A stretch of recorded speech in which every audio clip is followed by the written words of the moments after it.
নমস্কাৰ বন্ধুসকল, মই আপোনালোক সকলোকে আছামিজ বাস্তু চেনেললৈ স্বাগত জনাইছোঁ। বন্ধুসকল, মোৰ নাম গোবিন্দ ৰাজখোৱা, মই জ্যেষ্ঠ বাস্তু এক্সপাৰ্ট নিউমেৰলজিষ্ট। বন্ধুসকল, আপোনালোকৰ সুবিধাৰ্থে মই চেনেলটোত বাস্তুৰ সম্পৰ্কে, সংখ্যা তত্ত্বৰ সম্পৰ্কে, জ্যোতিষৰ সম্পৰ্কে, তাৰ লগতে তন্ত্ৰৰ বিভিন্ন প্ৰয়োগৰ ভিডিঅ'সমূহ ইয়াত আপলোড কৰি থাকোঁ। গতিকে অনুগ্ৰহ কৰি মোৰ চেনেলৰ ভিডিঅ'সমূহ চাই ভাল পালে আপোনালোকে মোৰ চেনেলটো ছাবস্ক্ৰাইব কৰিব, মোক ছাপোৰ্ট কৰিব আৰু এনেধৰণৰ ভিডিঅ'সমূহ আপলোড কৰি থাকিবলৈ মোক অনুপ্ৰাণিত কৰিব। বন্ধুসকল, আশা কৰিছোঁ আপোনালোকে মোৰ বিভিন্ন বাস্তু বা তন্ত্ৰৰ ভিডিঅ'ৰ পৰা বহুখিনি কথা আপোনালোকে বাস্তুৰ সম্পৰ্কে, তন্ত্ৰৰ সম্পৰ্কে, সংখ্যা তত্ত্ব সম্পৰ্কে গম পাইছে। আজি মই আপোনালোকৰ লগত এটা বেলেগ বিষয় আলোচনা কৰিম। বিষয়টো সম্পৰ্কে হয়তো বহুতে শুনিছে, বহুতো নাই শুনা, কিন্তু মই আজি যিটো বিষয় আলোচনা কৰিবলৈ আগবাঢ়িছোঁ এটা অত্যন্ত নতুন বিষয়। বিষয়টো হৈছে বন্ধুসকল ৰিষ্ট ৱাচ এনালাইচিছ, অৰ্থাৎ আমি পিন্ধা ঘড়ীটোৱে আমাক কিদৰে আমাক কৰ্মত ছাপোৰ্ট কৰে, সেই বিষয়ে এই ৰিষ্ট ৱাচ এনালাইচিছে আমাক জ্ঞান প্ৰদান কৰে। বন্ধুসকল, সময় হৈছে কাল, অৰ্থাৎ সময়ৰ লগত আমি কেতিয়াও যুঁজিব নোৱাৰোঁ। আমাক সকলোকে সময়েহে পৰিচালনা কৰে, আমি সময়ক কণ্ট্ৰল কেতিয়াও কৰিব নোৱাৰোঁ। বন্ধুসকল, এতিয়া কথা হ'ল আমি যেনেকৈ আমি যিবিলাক ধাতু ধাৰণ কৰোঁ, জেমষ্টন ধাৰণ কৰোঁ, ৰুদ্ৰাক্ষ ধাৰণ কৰোঁ, সেইবিলাকে আমাৰ কৰ্মত আমাক এটা ছাপোৰ্ট তৈয়াৰ কৰে, যাতে আমি কৰ্মত ভালকৈ আগবাঢ়ি যাব পাৰোঁ, সেই ক্ষেত্ৰত আমাক সহায় কৰে। ঠিক তেনেকৈ আমাৰ ঘড়ীটোৱেও কিন্তু আমাক কৰ্মত, আমাৰ কেৰিয়াৰত আগবাঢ়ি যোৱাৰ ক্ষেত্ৰত সহায় কৰে। বন্ধুসকল, আমি প্ৰায় সকলোৱে আজিকালি ডিজিটেল ৱাটচ ধাৰণ কৰোঁ, কিন্তু বন্ধুসকল ৰাবাৰ বেণ্ডৰ, প্লাষ্টিকৰ বা চামৰাৰ বেল্টৰ ঘড়ী পিন্ধাতকৈ সদায় মেটেলৰ ঘড়ী ধাৰণ কৰিব লাগে। তাৰ কাৰণ হৈছে বন্ধুসকল যে আমি যিখিনি বস্তু আমি শৰীৰত ধাৰণ কৰোঁ, সেই গোটেই বস্তুখিনি নিৰ্জীৱ বস্তু। জোতা হওক, বেল্ট হওক, পেন হওক, চাৰ্ট হওক, ইত্যাদিবিলাক নিৰ্জীৱ বস্তু। কিন্তু ঘড়ীটো কিন্তু নিৰ্জীৱ বস্তু নহয়। ঘড়ী আমাৰ হাৰ্টবিটৰ সমানেই ঘড়ীটো চলি থাকে। আমি শুই যোৱাৰ পিছতো ঘড়ী চলি থাকে, অৰ্থাৎ সময় নিজৰ কাম কৰি গৈ থাকে। যাতে আমাক সময়ে সহায় কৰে, সময়ত যাতে আমাৰ কামবোৰ সম্পূৰ্ণ হৈ উঠে, আমাৰ সময়মতে কামবিলাক যাতে হয়, তাৰ কাৰণে আমি সদায় নিজৰ হাতত এটা ঘড়ী ধাৰণ কৰি থাকিব লাগে। আৰু ঘড়ীয়ে আমাক ডিচিপ্লিন কৰাটো সহায় কৰে। বন্ধুসকল, এতিয়া যিহেতু মোবাইল ফোনৰ যুগ, গতিকে ঘড়ী প্ৰায় ব্যক্তি আজিকালি নিপিন্ধে। কিন্তু বন্ধুসকল, আপোনাৰ হাতৰ ঘড়ীটোও কিন্তু আপোনাক কেৰিয়াৰৰ ক্ষেত্ৰত, আপোনাৰ কৰ্মত সহায় কৰিব পাৰে। বন্ধুসকল, এতিয়া কথা হ'ল আমি কেনেধৰণৰ ঘড়ী ধাৰণ কৰিব লাগে। বন্ধুসকল, প্ৰথম কথা হ'ল যে আমি কেতিয়াও ৰবৰ বেণ্ডৰ, প্লাষ্টিকৰ বা কলা ষ্ট্ৰিপৰ, লেডাৰৰ ঘড়ী ধাৰণ কৰিব নালাগে। তাৰ পৰিৱৰ্তে আমি মেটেলৰ ঘড়ী ধাৰণ কৰিব লাগে, অৰ্থাৎ গল্ডেন কালাৰ হওক বা চিলভাৰ কালাৰ হওক, তেনেকুৱা মেটেল ষ্ট্ৰিপৰ ঘড়ী ধাৰণ কৰিব লাগে। আৰু আমি ঘড়ী যি ধাৰণ কৰোঁ, সেই ঘড়ীৰ আকাৰটো সদায় ৰাউণ্ড হ'ব লাগে, অৰ্থাৎ বৃত্তাকাৰ হ'ব লাগে। কেতিয়াও স্কোৱাৰ চাইজৰ, অভেল চাইজৰ ঘড়ী আমি ধাৰণ কৰিব নালাগে। তাৰোপৰি বন্ধুসকল, আমি যি ঘড়ী ধাৰণ কৰোঁ, সেই ঘড়ীত যাতে গোটেইকেইটা সংখ্যা থাকে বা এটাও সংখ্যা নাথাকে, সেইটো কথা আমি ধ্যান ৰাখিব লাগে। অৰ্থাৎ আমি যিটো ঘড়ী ধাৰণ কৰিছোঁ, সেই ঘড়ীটোত গোটেইকেইটা সংখ্যা থাকিব লাগে, অন্যথা এটাও সংখ্যা থাকিব নালাগে। যদি আমাৰ ঘড়ীত 2টা বা 3টা সংখ্যা থাকে, বাকীকেইটা সংখ্যা নাথাকে, ধৰি লওক 6 সংখ্যাটো আছে, 12 সংখ্যাটো আছে, 9 সংখ্যাটো আছে, 3 সংখ্যাটো আছে, বাকী সংখ্যাকেইটা নাই, তেতিয়া কি হ'ব বন্ধুসকল, আমাৰ জীৱনৰ পৰা সেই বাকীকেইটা সংখ্যাৰ পাৱাৰ লাহে লাহে কমি যাব। গতিকে আমি কেতিয়াও এনেকুৱা ঘড়ী ধাৰণ কৰিব নালাগে য'ত 3টা বা 4টা সংখ্যা আছে, বাকীকেইটা সংখ্যা নাই। আমি ঘড়ী ধাৰণ কৰিলে সদায় গোটেইকেইটা সংখ্যা থকা ঘড়ী অথবা এটাও সংখ্যা নথকা ঘড়ী ধাৰণ কৰিব লাগে। তাৰোপৰি বন্ধুসকল, এনেকুৱা কিছুমান ঘড়ীও থাকে য'ত কিছুমান সংখ্যা কাট হৈ থাকে, অৰ্থাৎ কিছুমান সংখ্যা ডিজাইন কৰিবলৈ যাওঁতে ঘড়ীটোৰ মাজত কাট খাই থাকে। তেনেকুৱা ধৰণৰ ঘড়ীও কেতিয়াও ধাৰণ কৰিব নালাগে।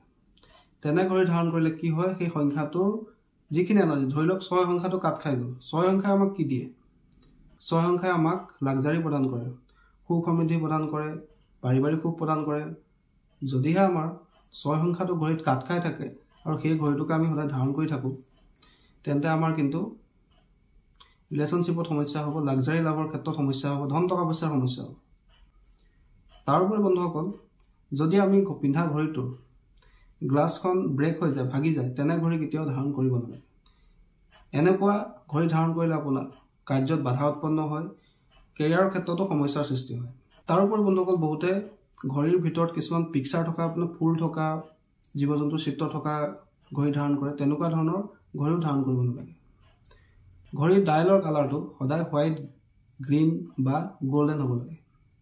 আমি পিন্ধা ঘড়ীটো কেতিয়াও সময়তকৈ আগবাঢ়ি থাকিব নালাগে, অৰ্থাৎ ফাষ্ট চলিব নালাগে বা লেটো চলিব নালাগে। যদি আমি ঘড়ীটো ফাষ্ট চলাই থওঁ তেন্তে আমি আমাৰ জীৱনৰ ইম্পৰ্টেণ্ট ইভেণ্টবিলাক মিছ কৰিব পাৰোঁ। যদি লেট চলাই থওঁ তেন্তে আমাৰ প্ৰগ্ৰেছৰ ক্ষেত্ৰত, উন্নতিৰ ক্ষেত্ৰত সমস্যা হ'ব পাৰে। গতিকে আমি সদায় ঘড়ীৰ টাইমটো আপ টু ডেট কৰি ৰাখিব লাগে। কেতিয়াও ঘড়ী লেট চলিবলৈ দিব নালাগে বা ফাষ্ট চলিবলৈও দিব নালাগে। যদি কোনো পুৰুষে নিজৰ হাতত ঘড়ী পিন্ধে তেন্তে তেওঁ সদায় ঘড়ী বাওঁ হাতত ধাৰণ কৰিব লাগে আৰু সেই ঘড়ীৰ যিটো ডায়েল আছে, অৰ্থাৎ ঘড়ীৰ যিটো ৰাউণ্ডটো অকণ ডাঙৰ হ'ব লাগে। আৰু মহিলাসকলে অকণ সৰু চাইজৰ পিন্ধিলেও কোনো আপত্তি নাই, কিন্তু পুৰুষসকলে যদি ঘড়ী পিন্ধে তেওঁলোকৰ ঘড়ীৰ আকাৰটো অকণ ডাঙৰ হ'ব লাগে। সংখ্যাতত্ব অনুসৰি যদি আমি ঘড়ী ধাৰণ কৰোঁ তেন্তে আমাৰ 8 সংখ্যাটো মজবুত হয় বুলি কৈছে। 8 সংখ্যাটো হৈছে শনিৰ সংখ্যা, যি আমাক কৰ্মফল প্ৰদান কৰে। শনি জড়িত হৈ আছে সময়ৰ লগত, যি আমাৰ সময়মতে আমাক আমাৰ কৰ্মফল প্ৰদান কৰে। তাৰোপৰি যদি আমি গল্ডেন কালাৰ ঘড়ী পিন্ধোঁ বা চিলভাৰ কালাৰ ঘড়ী পিন্ধোঁ তেন্তে আমাৰ শুক্ৰ গ্ৰহ আৰু কেতু গ্ৰহ ষ্ট্ৰং হয় বুলি কোৱা হৈছে। তাৰ লগতে যদি আমি গোটেইকেইটা সংখ্যা থকা, অৰ্থাৎ আমাৰ ঘড়ীটো যাতে গোটেইকেইটা সংখ্যা থকা ঘড়ী ধাৰণ কৰোঁ তেন্তে গোটেইকেইটা সংখ্যাৰ পাৱাৰ আমাৰ লাভ হয়, যিহেতু আমাৰ মেটেলৰ জৰিয়তে ঘড়ীৰ এনাৰ্জিটো আমাৰ শৰীৰত প্ৰৱেশ কৰি থাকে। মেটেলৰ যি ষ্ট্ৰিপ থাকে, ধৰি লওক চিলভাৰ কালাৰ ঘড়ী বা গল্ডেন কালাৰ ঘড়ীত এটা মেটেলৰ ষ্ট্ৰিপ থাকে। এই মেটেলৰ ষ্ট্ৰিপৰ জৰিয়তে ঘড়ীৰ যিটো এনাৰ্জি সেয়া আমাৰ শৰীৰত প্ৰৱেশ কৰে। লগতে যদি আমাৰ জন্ম তাৰিখত কিবা নাম্বাৰ মিচিং হৈ আছে তেন্তে সেই মিচিং নম্বৰৰ ৰেমেডিজ হিচাপেও সেই ঘড়ীয়ে আমাক কামত দিয়ে। বন্ধুসকল, ঘড়ী কেতিয়াও লাইফলেছ নহয়। ঘড়ীত এটা এনাৰ্জি আছে, এটা পজিটিভ এনাৰ্জি আছে। সেই ঘড়ী এনাৰ্জি যাতে আমাক ছাপোৰ্ট কৰে, সেই ঘড়ী এনাৰ্জিটোৱে যাতে আমাক সহায় কৰে আমাৰ জীৱনত আগবাঢ়ি যোৱাৰ ক্ষেত্ৰত। তাৰ কাৰণে আমি সকলোৱে ঘড়ী ধাৰণ কৰিব লাগে। বিশেষকৈ আমি চিলভাৰ বা গল্ডেন কালাৰ ঘড়ী ধাৰণ কৰিব লাগে। আৰু ঘড়ীৰ যিটো বেল্ট হয় সেইটো কেতিয়াও চামৰা, ৰবৰ বা চিলিকনৰ হ'ব নালাগে, তাৰ পৰিৱৰ্তে মেটেলৰ হ'লে অত্যন্ত ভাল। বন্ধুসকল, যিসকলে ঘড়ী ধাৰণ নকৰে তেওঁলোকে মই যিদৰে ক'লোঁ সকলোকেইটা সংখ্যা থকা এটা গল্ডেন কালাৰ ঘড়ী আপোনালোকে ধাৰণ কৰক। চাব আপোনালোকৰ কেৰিয়াৰৰ ক্ষেত্ৰতো উন্নতি হ'ব, আপোনালোকৰ ব্যক্তিত্বও উন্নত হ'ব, আপোনালোকৰ জীৱন ডিচিপ্লিন হ'ব। তাৰোপৰি বন্ধুসকল, মিচিং নাম্বাৰ ৰেমেডিজৰ কামো আপোনাৰ ঘড়ীটোৱে কৰিব, যদিহে আপোনাৰ ঘড়ীত গোটেইকেইটা সংখ্যা থাকে। বন্ধুসকল, তাৰোপৰি ৰিষ্ট ৱাছৰ কিছুমান ৰেমেডিজো থাকে। ধৰি লওক কোনো ব্যক্তিয়ে যদি ট্ৰেডিঙৰ ক্ষেত্ৰত, অৰ্থাৎ তেওঁ শ্বেয়াৰ মাৰ্কেট বা ট্ৰেডিঙত উন্নতি কৰিব খুজিছে বা উন্নতি হোৱাটো তেওঁ কামনা কৰিছে বা ট্ৰেডিঙত তেওঁ যাম বুলি ভাবিছে, তেনে ব্যক্তিয়ে সদায় এনেকুৱা এটা ঘড়ী পিন্ধিব লাগে যিটো ঘড়ী গল্ডেন কালাৰৰ হয়, মেটেলৰ হয় আৰু সেই ঘড়ীটোৰ ডায়েলত গ্ৰীণ কালাৰ থাকে আৰু সেই ঘড়ীটোত ৰোমানিক সংখ্যা থাকিব লাগে, অৰ্থাৎ ৰোমান সংখ্যা থাকিব লাগে। যদি কোনো ব্যক্তিয়ে শ্বেয়াৰ মাৰ্কেটত উন্নতি কৰিব খুজিছে তেনে ব্যক্তিয়ে সদায় এটা গল্ডেন কালাৰ ঘড়ী পিন্ধিব লাগে। ভিতৰৰ ডায়েল কালাৰটো হ'ব লাগে গ্ৰীণ আৰু সংখ্যাকেইটা থাকিব লাগে ৰোমান সংখ্যা। বন্ধুসকল, এইদৰে ৰিষ্ট ৱাছ এনালাইচিছ কৰা হয় বা ৰিষ্ট ৱাছ ৰেমেডিজো প্ৰদান কৰা হয়। সংখ্যাতত্ত্ব লগত এই ৰিষ্ট ৱাছ এনালাইচিছ জড়িত হৈ আছে। বন্ধুসকল, যিসকলে নিজৰ ঘড়ীটোকো, অৰ্থাৎ নিজৰ সময়ক নিজৰ পক্ষত ৰাখিব খুজিছে, নিজৰ সময়ক সোণালী কৰিব খুজিছে, সেই ব্যক্তিসকলে সদায় নিজৰ বাওঁ হাতত এটা গল্ডেন কালাৰ ঘড়ী পিন্ধি থাকিব লাগে আৰু সেই ঘড়ীটোত যাতে গোটেইকেইটা সংখ্যা থাকে সেইটো মন কৰিব লাগে।